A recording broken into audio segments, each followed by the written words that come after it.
जी अस्सलाम वालेकुम विकास भाई। ये आपका पोर्टफोलियो जो है वो मैंने गूगल शीट पर बनाया। तो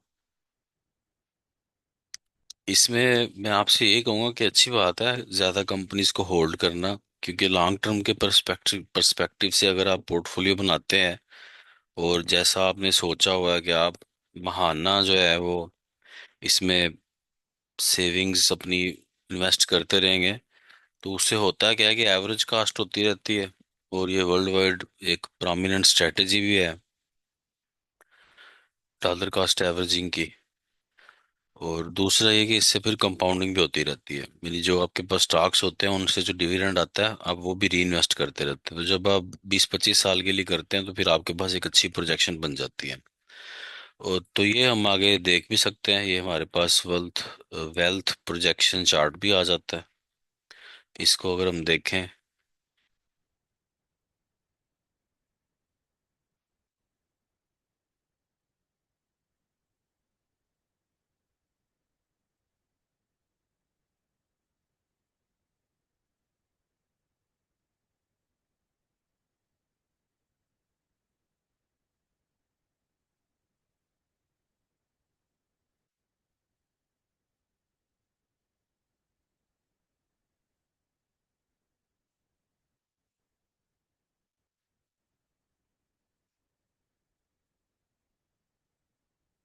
तो इसको अगर हम देखें तो यहाँ पर अगर आपके पास 7,80,000 रुपये हैं, तो अगर आप 1% के साथ ग्रोथ करते हैं और कंपाउंड करते हैं तो 25वें साल में वो 10 लाख बन जाएंगे। अगर आपके पास 7,80,000 रुपये हैं और आप 15% के साथ ग्रोथ करते हैं हर साल, तो वो 25 साल बाद वो बन जाएंगे 2,56,00,000। तो ये 15% की ग्रोथ के ऊपर जो है वो आप 2,56,00,000 तक पहुंच जाएंगे।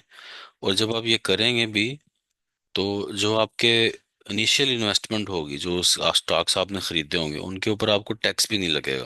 यानी 5 साल बाद टैक्स जो है वो खत्म हो जाता है, कैपिटल गेन टैक्स, जो उमूमी तौर पे आम लोगों के ऊपर 15% चार्ज होता है। इसी तरह अगर आपकी ग्रोथ बढ़ जाती है, फॉर एग्जाम्पल 18% पे चली जाती है हर साल के लिए, तो आप 4,88,00,000 तक आ जाएंगे। इसको जो कि अभी हम वीडियो बना ही रहे हैं और यूट्यूब पे भी डालेंगे, तो आम लोगों के लिए हम इसको दो मरतबा, एक मरतबा 10 लाख से कर देते हैं। तो ये देखिए 10 लाख से अगर आप 15% के साथ भी ग्रोथ करते हैं हर साल, तो आप 25वें साल में 3,29,18,953 की वैल्यू के ऊपर होंगे। और ग्राफ जो है वो इस तरह से कुछ आपको होते हुए नजर आते हैं, यानी कि शुरू के 5 या 10 सालों में आपको कुछ ज्यादा ग्रोथ नजर नहीं आती अपने पोर्टफोलियो के, लेकिन वही पोर्टफोलियो फिर आहिस्ता आहिस्ता ग्रो करता है अगले आने वाले सालों में, अगर कंसिस्टेंट रेट जो है वो कंसिस्टेंसी के साथ आप 15% भी अगले आने वाले 10-15 सालों में अचीव करो तो। इसी तरह अगर आप 20 लाख रुपए की आपकी प्रिंसिपल अमाउंट है और वो आप ग्रोथ करते हैं उसकी, तो फिर आप 15% की ग्रोथ के ऊपर आप 25वें साल में होते हैं 6,58,00,000 रुपए के ऊपर। तो इस तरह से ये होता है। अब ये आप 25 सालों में कर लो, ये आप 25 ट्रेड्स में कर लो, ये आपकी अपनी एबिलिटी के ऊपर डिपेंड करता है कि आप कैसे करते हैं और साथ में सर्कमस्टांसेस क्या रहते हैं, हालात वाक़यात क्या रहते हैं। अब हम आ जाते हैं कि आपकी इस वाली स्ट्रेटेजी के ऊपर कि आपने अभी कुछ इन्वेस्टमेंट की है और स्टॉक्स खरीदे हैं अपनी रिसर्च के मुताबिक, बहुत सारे लोगों को सुना देखा समझा और उसके मुताबिक आप ये एक स्ट्रेटेजी लेके चल रहे हैं। तो इसमें आपने एक्चुअली जो अभी किया है वो काफ़ी कॉम्प्लिकेटेड काम है। इसको इनिशियल लेवल के ऊपर, यानी बेसिक लेवल के ऊपर समझना संभालना काफ़ी मुश्किल होता है। तो फिलहाल तो मैं आपको अप्रिशिएट करूंगा, क्योंकि किसी भी ऐसे काम को अप्रिशिएट ही करना चाहिए जो पॉजिटिव हो, जो अच्छी नीयत से किया जाए और जिससे किसी दूसरे को नुकसान नहीं हो, और जो अपने लिए किया जाए। अपने अपने काम के लिए आप फायदा ना नुकसान के जिम्मेदार खुद होते हैं।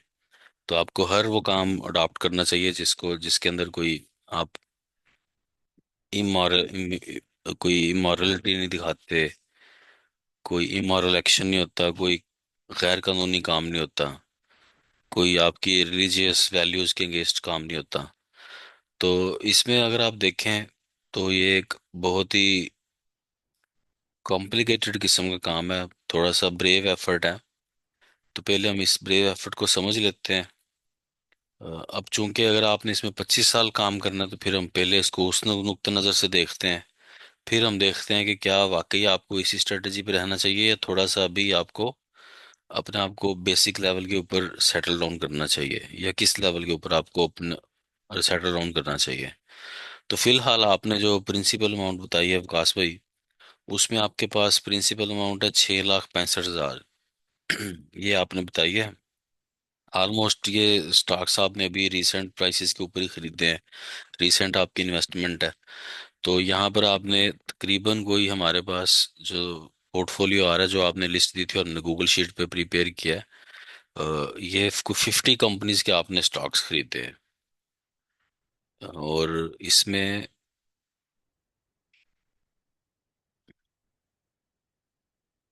मोस्टली कंपनीज ऐसी हैं जो ब्लू चिप स्टॉक्स हैं, डिविडेंड यील्ड स्टॉक्स हैं, और बड़ी कंपनीज हैं। ये आप ये हम प्राइसेस से भी अंदाज़ा लगा सकते हैं कि आपने मोस्टली हाई प्राइसेस की कंपनीज ही खरीदी हैं।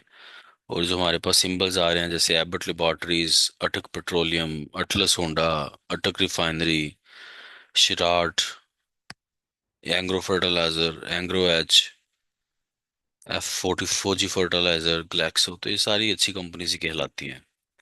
नीचे आपके पास Meezan bank, Lucky cement, Mari petroleum, OGDC, PPL, Pakistan oil fields, PSO, Sazgar, ये सारी अच्छी कंपनीज हैं। अच्छा, उसके बाद आ जाए कि आपके पास जो इन्वेस्टमेंट आपने इसके ऊपर इन्वेस्ट किया, तो उसमें भी कुछ ज़्यादा हमें बड़ा चेंज नज़र नहीं आता, सिवाय कुछ कंपनीज के। जैसे शिराट सीमेंट में आपने मुख्तलिफ दूसरी कंपनीज की निस्बत 1-2 गुना ज़्यादा पैसा इन्वेस्ट किया है। फिर अगर हम नीचे आ जाते हैं तो पीएसओ के ऊपर आपके पास ज़्यादा आपने वेट दिया है। इसी तरह एसवाईएस के ऊपर आपने पूरे पोर्टफोलियो का तकरीबन कोई अच्छा पोर्शन आपने इसके ऊपर इन्वेस्ट किया, जो हमें फिर पाए चार्ट में भी नजर आता है। 15% जो है ना, आपने एसवाईएस के ऊपर लगाया है। तो ये गूगल शीट पे मैंने आपका ये उतार दिया है पोर्टफोलियो। इसको आप चाहे तो ऑडिट भी कर सकते हैं। अब ये जो आपके पास करंट रेट्स आती हैं, इसको जब आप ऐसे समझ नहीं पाते, तो पाए चार्ट हमारे लिए आसान हो जाता है कि कितने परसेंट आपने किस कंपनी के ऊपर जो है वो इन्वेस्ट किया है। ये जो आपकी पूरी मेथोडोलॉजी है, ये किसी फंड मैनेजमेंट के तरह की मेथोडोलॉजी है, जिसके अंदर आप कॉम्प्लिकेटेड किस्म की भी ट्रेड्स इनिशिएट करते हैं। ये बहुत सारी कंपनीज को कवर करते हैं। मल्टीपल लोगों की टीम होती है जो यूजुअली इस तरह का काम करती है, और आप इसको इस तरह से मैनेज कर रहे हैं। एक्चुअली थोड़ा सा सिंप्लीफाइड होना चाहिए। और इसमें बैलेंस नहीं आता, इस पोर्टफोलियो में आपको बैलेंस नजर नहीं आएगा। क्योंकि अगर एसवाईएस दूसरी कंपनीज की निस्बत जो है वो 15% होल्ड करता है, और पीएसओ जो है वो second second highest weighted stock है, तो इन दोनों का वेट जो है वो आपके पोर्टफोलियो को ऊपर नीचे कर सकता है। फिर बाकी कंपनीज की परफॉर्मेंस इतनी ज़्यादा मैटर नहीं करेगी जितनी कि एसवाईएस और पीएसओ की करेगी। और एसवाईएस को डिविडेंड यील्ड स्टॉक नहीं है, सिर्फ एक अच्छी कंपनी है, लेकिन ये डिविडेंड नहीं देता। और और इसके जो इसने तो एक मरतबा पे आउट्स भी दिए हैं, तो वो भी बोनस शेयर्स की मद में दिए हैं, या स्प्लिट शेयर्स के मद में दिए हैं, और उसके बाद इसकी प्राइस जो है वो अप्रिशिएट कर गई, दोनों दोनों मरतबा। इस वजह से इसको एसवाईएस को ज़्यादा कंसिडर करते हैं। बाकी अपने सेक्टर के अंदर एक अच्छी कंपनी है, बड़ी कंपनी है। अच्छा, उसके बाद पीएसओ का आ जाए, तो पीएसओ रिसेंटली सर्कुलर डेट की वजह से इंक्रीज हुआ है। तो बाकी एक अच्छी कंपनी है, कंट्री डिपेंड करता है पीएसओ के ऊपर, तो इसको आप होल्ड करें। इसके कर सकते हैं, मतलब रिकमेंडेशन हम डायरेक्टली नहीं दे सकते। उसके बाद अगर आप आ जाएं, तो ये सारी कंपनीज मिक्स वेटेज रखती हैं, लेकिन ये कॉम्प्लिकेटेड हो जाता है ना इन सबको मैनेज करना। अगर तो खाली आपने पैसा डालते जाना है, फिर अच्छी बात है, फिर आप डालते जाए पैसा, आपका अकाउंट ग्रो करता जाएगा। अच्छा, उसके बाद अगर हम आ जाएं बार चार्ट के ऊपर आ जाएं, तो यहाँ पर फिर आपको नजर आएगा कि अभी चूंकि आपने फ्रेश इन्वेस्टमेंट्स किए हैं, एक दो मंथ ही हुए हैं, तो यहाँ पर आपको कुछ ज़्यादा चेंज नज़र नहीं आता। तो जैसे अगर हम देखेंगे आपकी इन्वेस्टमेंट जो है वो ब्लू कलर में है, रेड कलर में आपकी करंट वैल्यू है, तो ना ही किसी कंपनी में आपको कोई बहुत ज़्यादा लॉस नज़र आ रहा है, ना ही कोई बहुत ज़्यादा प्रॉफिट नज़र आ रहा है। सबकी बार्स हैं, इक्वल्स हैं, इक्वल लेवल के ऊपर है। लेकिन जो हमें इसमें चीज़ नज़र आ रही है वो ये आ रही है कि अभी बहुत सारी कंपनीज में ऐसे है कि जहां पर अभी आपने उतनी इन्वेस्टमेंट नहीं की जितनी कि आपने दूसरी कंपनीज के अंदर की है। तो मेरे ख्याल से 15,000 का जो थ्रेश होल्ड है, अभी आपको वो मेंटेन करना चाहिए।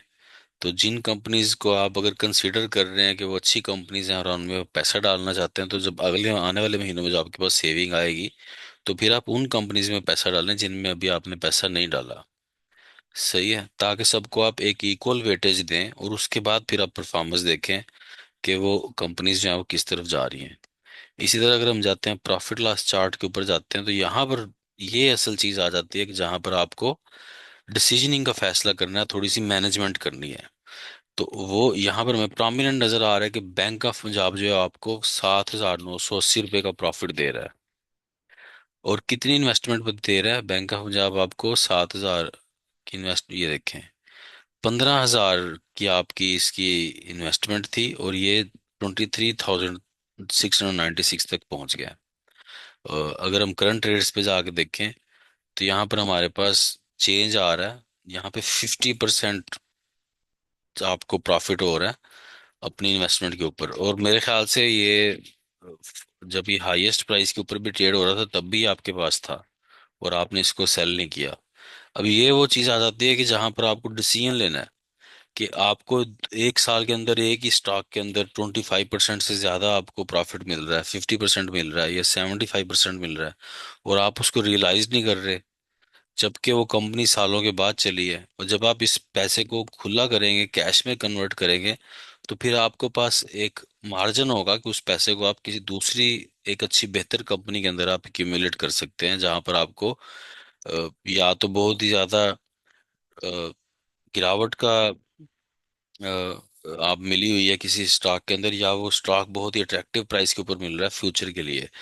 तो अगर आप बैंक ऑफ पंजाब को आप अपने पोर्टफोलियो की पीओएल को साथ कन्वर्ट कंपैरिजन करते हैं, तो पीओएल एक ऐसी कंपनी है जो एक अच्छा डिविडेंड यील्ड देती है, 13% के आसपास इसका डिविडेंड यील्ड आ जाता है इस प्राइस के ऊपर जहां पर अभी है 593। तो अगर आपने 25 साल के लिए पोर्टफोलियो को मेंटेन करना है, तो फिर बैंक ऑफ पंजाब से पैसा निकालें और पीओएल में लगा लें, लगाएं। ये मतलब इस तरह से होगा ना, वो स्टॉक, ये स्टॉक जो है वो आपकी प्राइस से 15% भी डिक्रीज होगा, इस तरह ये एवरेज भी हो जाएगा और आपके पास एक्यूमुलेट भी हो जाएगा।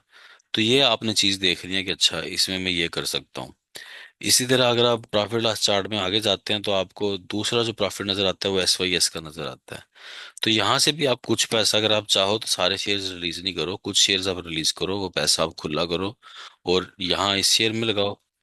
ये शिराट सीमेंट में लगाओ, 20% डिक्रीज आ चुका होगा, सीमेंट बहुत सारे वीकली ट्रेंड के अंदर जो है वो कंसोलिडेशन फेज के ऊपर जा चुके हुए हैं। इसी तरह आपके पास यहाँ पे टीबीएल आ रहा है। अब अगर लगता है कि चूंकि लिथियम की वजह से बैटरी की जो प्राइसेस हैं वो भी पाकिस्तान में काफ़ी ज़्यादा डिक्रीज हो चुकी हुई हैं, तो रॉ मटेरियल की वजह से ग्लोबल ट्रेंड है ये। तो अभी अ, चूंकि प्राइसेस डिक्रीज हुई हैं, प्रॉफिट मार्जिन थोड़े से कम हो जाएंगे, लेकिन सेल्स बढ़ जाएंगी, क्योंकि हमारे काम तो हो ही रहा है। का ऑटो सेल्स में इंक्रीज आ रहा है, सोलर प्लेट्स में इंक्रीज आ रहा है, उन सब चीज़ों के लिए बैटरीज जो हैं वो चाहिए होती हैं। तो ये एक अच्छी कंपनी है, प्रोडक्ट तो अच्छी है।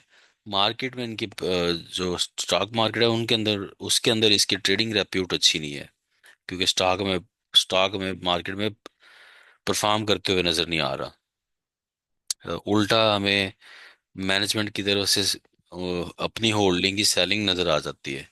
तो आप इसको नीचे की तरफ एक्यूमुलेट कर सकते हैं, कंसीडर कर सकते हैं, जहां पे भी आपको अच्छा लगे, 12 रुपए के ऊपर, 10 रुपए के ऊपर, कहीं पर भी, जहां पर भी आपको मिले, क्योंकि आपने लॉन्ग टर्म के लिए होल्ड करना है तो प्रोडक्ट अच्छी है इनकी। उसके बाद अगर आ जाते हैं आपके पास ये देखिए MLCF जो है ये एक अच्छी स्टॉक है, ग्रोथ स्टॉक है। CPHL है, उसके बाद एबट लैबोरेटरीज है। तो जो ये स्टॉक्स हैं, PSO, ये कौन सा, PPL और निशात मिल्स, MLCF, तो अभी तो किसी और स्टॉक को आपको ज़रूरत नहीं है ज़्यादा एक्यूमुलेट करने की। तो आपको सिर्फ चाहिए कि आप अच्छे डिविडेंड यील्ड वाले स्टॉक्स को ही एक्यूमुलेट करें, जिसमें से POL आ जाता है।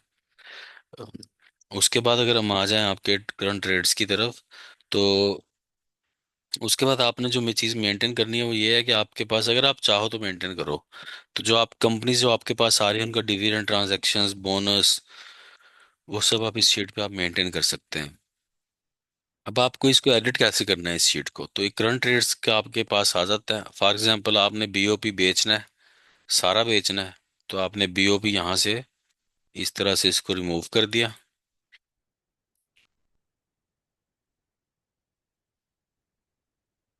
सही है जी, BOP आपका हो गया रिमूव।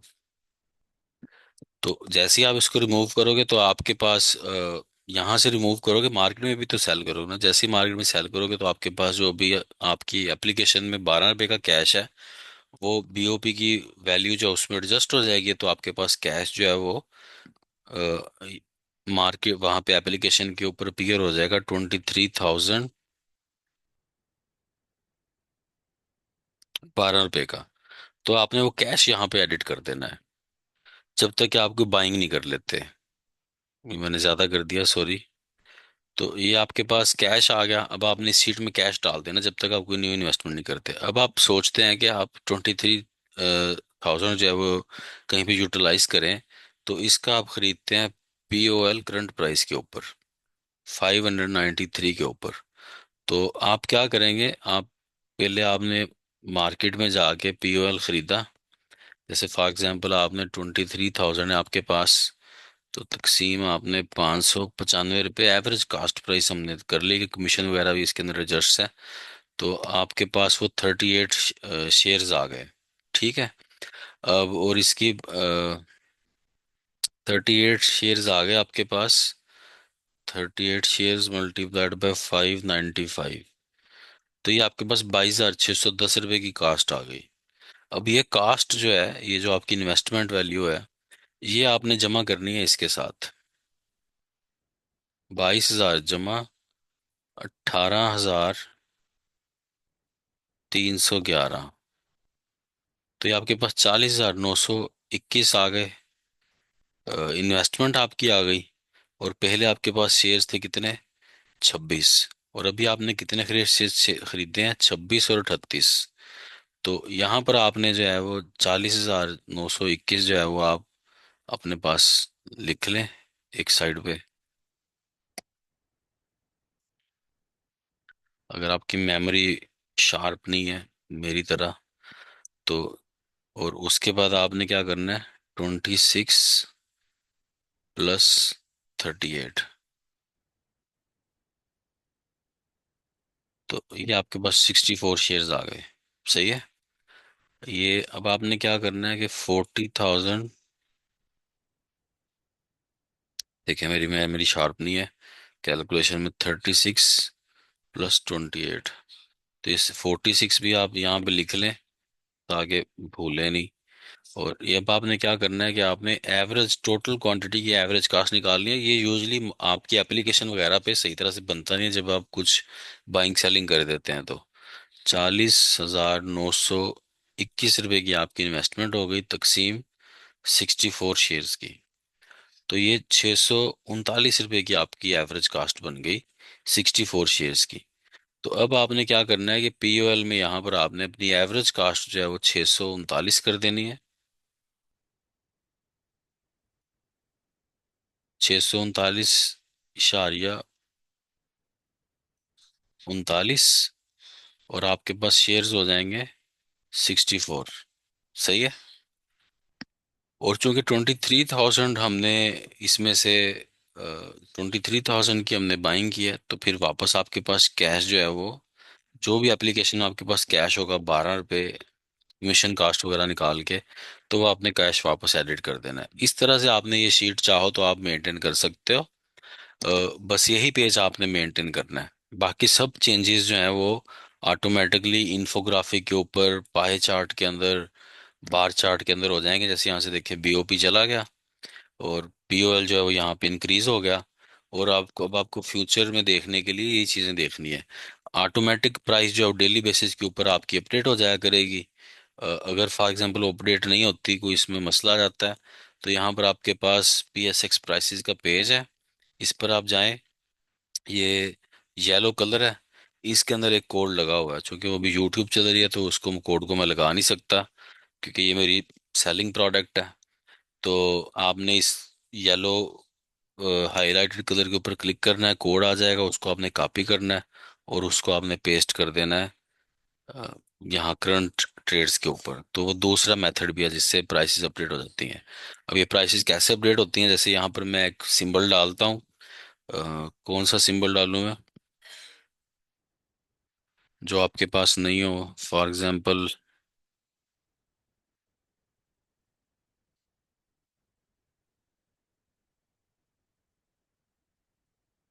जी, तो हम इसमें सिंबल डालते हैं पेस। तो ये हमने सिंबल पेज डाला, ये हमारे पास करंट प्राइस आई, इसको आपने यहाँ से पिक किया। सॉरी, ये आपके पास करंट प्राइस आई, इसको आपने यहाँ पे कॉपी पेस्ट कर दिया, तो ये प्राइस पेज की लोड होना शुरू हो जाएगी। इंटरनेट अगर अच्छा होगा तो स्पीड के साथ लोड हो जाएगी। तो ये आपके पास 29.11 की प्राइस आ गई। इसी तरह अगर हम यहाँ पे सिंबल चेंज करते हैं, तो आपके पास हम डालते हैं फेनियल वॉल्यूम स्टॉक, अभी आजकल ट्रेड हो रहे हैं। तो इसकी प्राइस आ गई 19.29। इसी तरह अगर हम यहाँ पर लिखें टीपीएलपी, तो इसकी प्राइस आ जाएगी। ठीक है।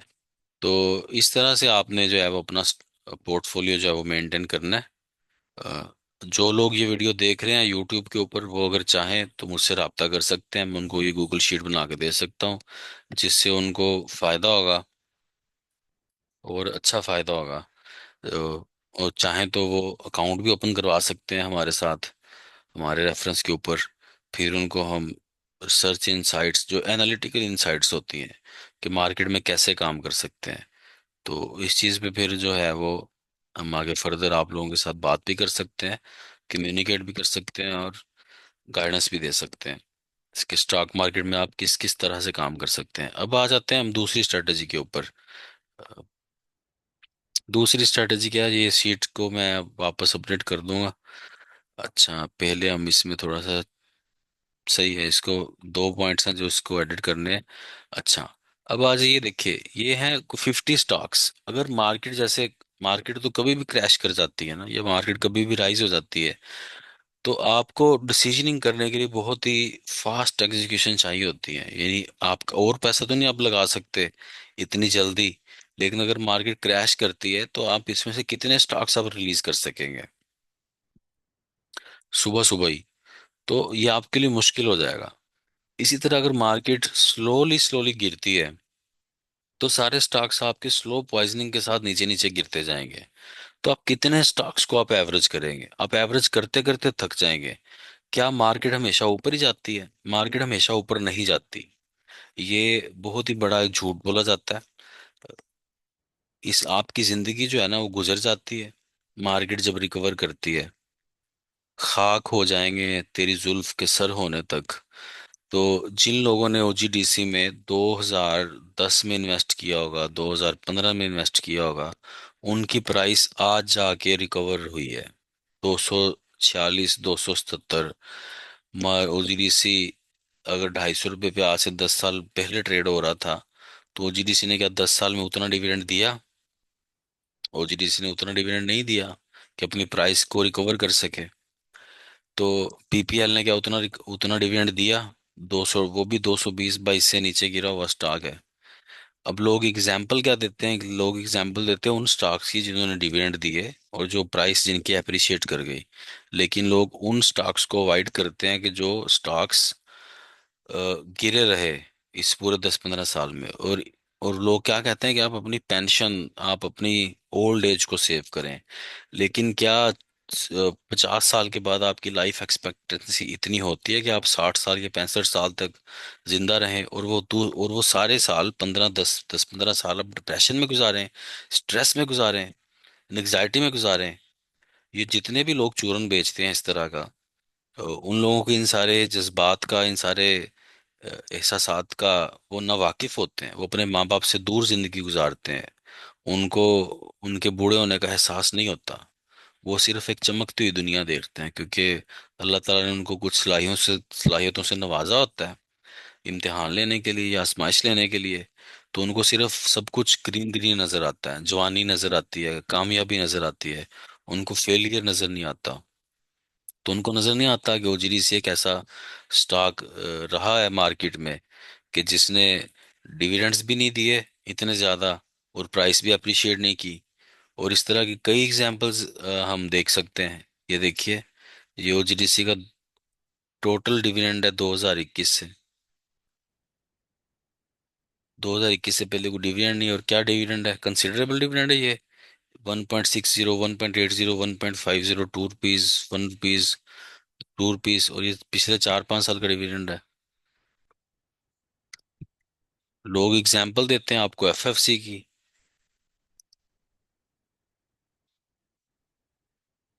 ये वीडियो बन रही है, और ये इंटरनेट आई थिंक कहीं ऐसा ना हो कि मिस इन्फॉर्मेशन चली जाए। दोबारा से इसको रिविजिट कर लेते हैं। हाँ, लोड हो रहा है, लोड हो रहा है।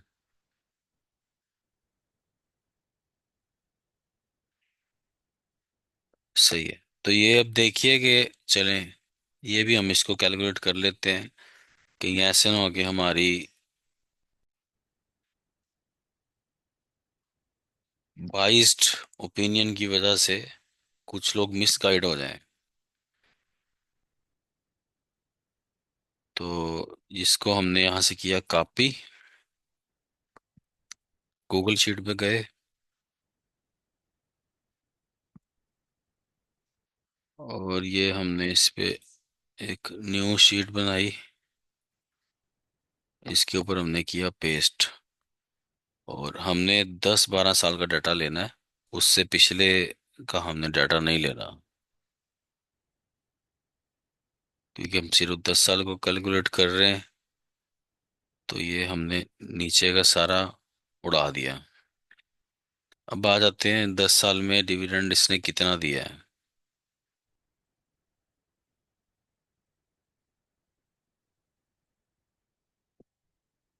तो ₹95 का इसने डिविडेंड दिया, 95.55 का टोटल डिविडेंड इसका।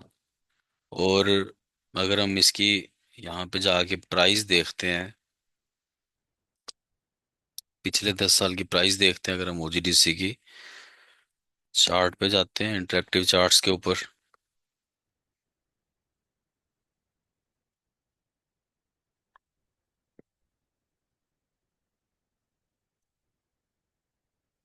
यहाँ पे हमने 1 मंथ पे क्लिक किया।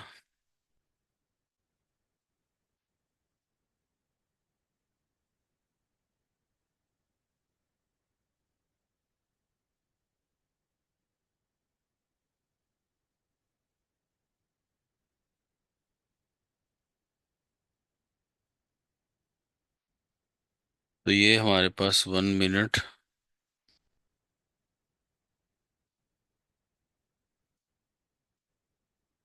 चले 1 वीक के साथ ही कर लेते हैं।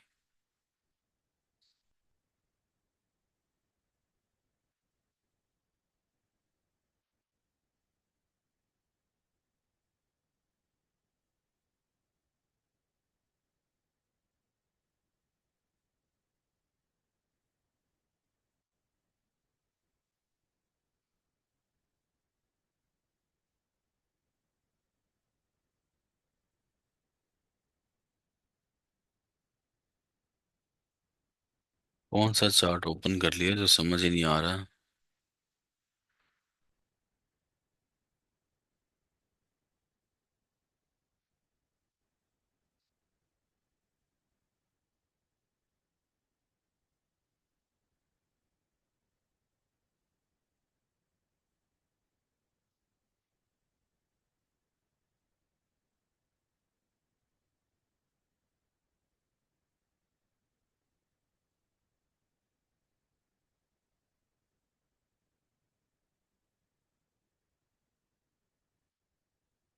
चलिए, ये हमारे पास आ गया ओजीडीसी का 1 मंथ का चार्ट। इसमें हर कैंडल जो है वो 1 मंथ को रिप्रेजेंट कर रही है। और ये आ गया आपके सामने ओजीडीसी 2005।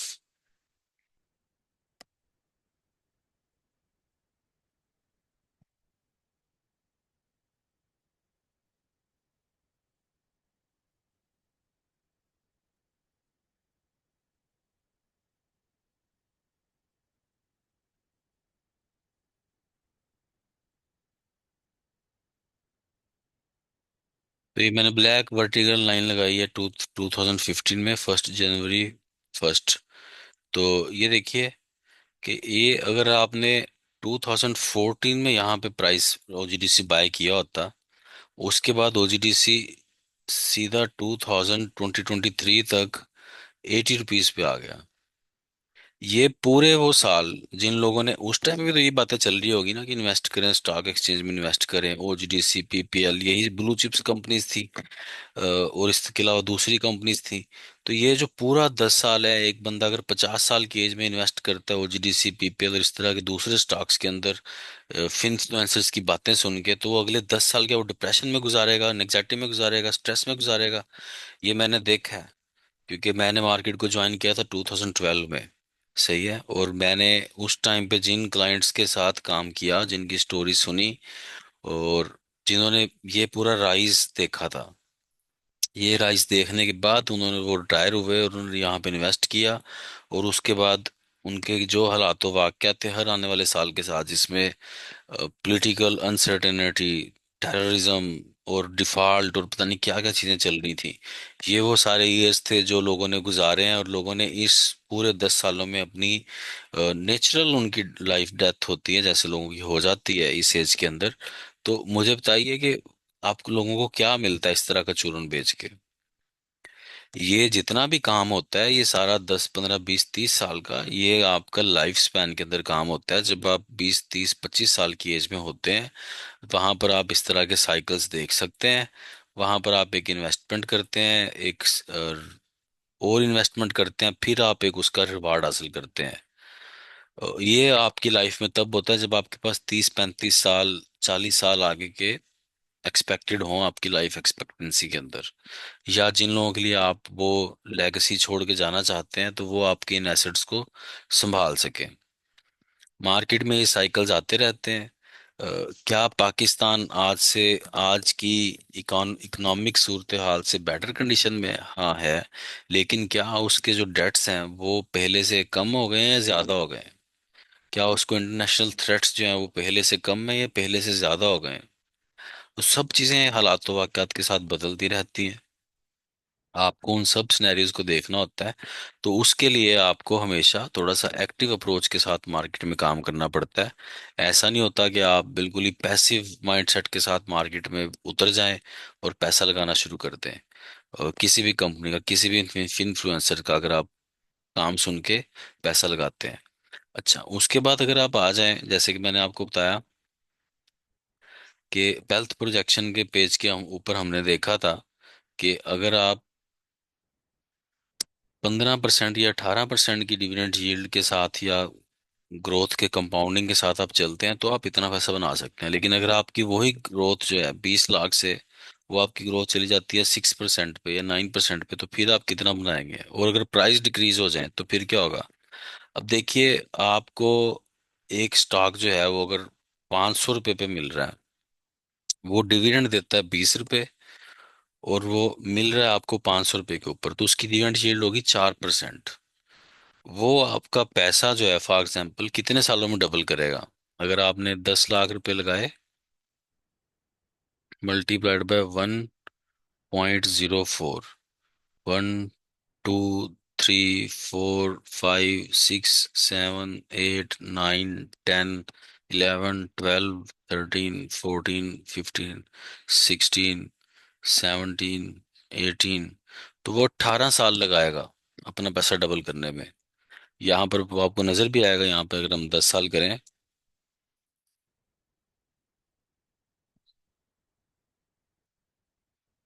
तो ये 18th ईयर आ गया। सही है। ये आपके पास 3% ग्रोथ आ गई, 17 लाख। तो अगर 4% होती तो यहाँ पर वो 20 लाख बनता 18 सालों में। तो अब आप बताइए कि जो स्टॉक जो है वो ट्रेड हो रहा है 500 रुपीज के ऊपर, और वो 20 रुपए का डिविडेंड देता है, वो आपका पैसा कब डबल करके देगा? अगर उसकी प्राइस कांस्टेंट रहती है, गिरती नहीं है। ये के एम आई के हाईएस्ट डिविडेंड यील्ड स्टॉक्स हैं। और इनमें जो सबसे बड़ा चूरन जो बेचा जाता है, वो चूरन जो है वो इसका, ये चूरन है एम ई बी एल। 6.56% की डिविडेंड यील्ड आ रही है 426 की प्राइस पे। और ये चूरन किस प्राइस पर भी बेचा गया? ये आप लोगों को चूरन बेचा गया 490 रुपए की प्राइस के ऊपर भी। कितना डिविडेंड दिया था इसने 490 की प्राइस के ऊपर? अगर तब उसकी सेम डिविडेंड के साथ 21 रुपए, लेटेस्ट एनुअल 28 रुपीज के साथ लास्ट इसका एनुअल डिविडेंड था 28 रुपीज। और पिछला जो डिविडेंड देता रहा है वो 20 रुपए, 8.5 रुपए। अब अगले आने वाले सालों में क्या है, ये इतनी डिविडेंड यील्ड को मेंटेन कर पाएगा? क्या मिजान बैंक जो है वो अगले 25 सालों तक वो, कैसी उसकी ग्रोथ हो सकती है? ये आपने देखना है। ये आपने इनके नंबर से आपने अंदाजा नहीं लगाना, आपने ये देखना है कि पाकिस्तान की इकोनॉमी के अंदर क्या मिजान बैंक इतना बड़ा बैंक बन सकता है कि वो अगले आने वाले सालों में आपको डिविडेंड यील्ड मेंटेन करके रख सके अपनी प्राइस के साथ। ट्रेडिंग तो किसी भी तरह से हो सकती है ना, प्राइस अप्रिशिएट करती है, डेप्रिशिएट करती है, ऊपर जाती है, नीचे आती है, इंक्रीज होती है, डिक्रीज होती है। लेकिन आपने तो लॉन्ग टर्म इन्वेस्टमेंट करनी है, तो आपने मार्केट में पैसा डालते जाना है, और आप एवरेज कास्ट करते जाना है। आपको ये चीज़ मेंटेन करनी है कि आपने अपनी ज़िंदगी में स्ट्रेस बढ़ाना है, स्ट्रेस कम करना है, या आपको किस तरह से काम करना है। तो ये चीज़ आप देखिए। ये 50 कंपनियों को मेंटेन करना थोड़ा सा कॉम्प्लिकेटेड टास्क है। फिर अगर आप आ जाते हैं डिसीजनिंग के ऊपर या चार्ट्स के ऊपर, तो ये आपके पास ट्रेडिंग व्यू की वेबसाइट आ जाती है। यहाँ पर आप 30 कंपनीज की एक लिस्ट बना सकते हैं। चाहे तो आप वो पैनी स्टॉक की लिस्ट बनाए, चाहे तो आप वो ब्लू चिप स्टॉक्स की लिस्ट बनाए। और उनको आप डेली बेसिस पे या वीकली बेसिस पे उनकी आप मूवमेंट को देखें, समझें, अपने स्टॉक्स की डिसीजनिंग करें, फैसले करें आप कि आपको कौन सा स्टॉक खरीदना है, कौन सा बेचना है, किस में क्या काम करना है, कहाँ पर आपको बाइंग करनी है, कहाँ पर आपको सेलिंग करनी है। और ज़रूरी नहीं है कि आप 100% होल्डिंग अपनी रिलीज करें, लेकिन कुछ ना कुछ होल्डिंग आपको रिलीज करनी है, कुछ ना कुछ रीबाय करनी है। तो जब आप रेगुलर बेसिस के ऊपर आप इस तरह से बाइंग सेलिंग करेंगे सपोर्ट और रेजिस्टेंस लेवल्स के ऊपर, तो आपके लिए चीज़ों को समझना और मैनेज करना आसान हो जाएगा। तो किसी के भी चूरन के ऊपर आपने ब्लाइंडली जो है वो फेथ नहीं लेकर आना, ये कोई ईमान का हिस्सा नहीं है। ये सिर्फ एक समझ है। तो आपने अपनी लाइफ सिचुएशंस के मुताबिक फैसले करने होते हैं। तो जो लोग हमारे साथ काम करना चाहें वो हमें राब्ता कर सकते हैं, अकाउंट ओपन करवा सकते हैं। इस तरह की अगर वो उनको एनालिटिकल इंसाइट्स चाहिए तो इसके लिए भी वो राब्ता कर सकते हैं। हर चीज़ जो है वो एक उसकी वैल्यू है। तो आप हमें वैल्यू दें, हम आपको वैल्यू देंगे। थैंक यू जी। अल्लाह हाफिज़।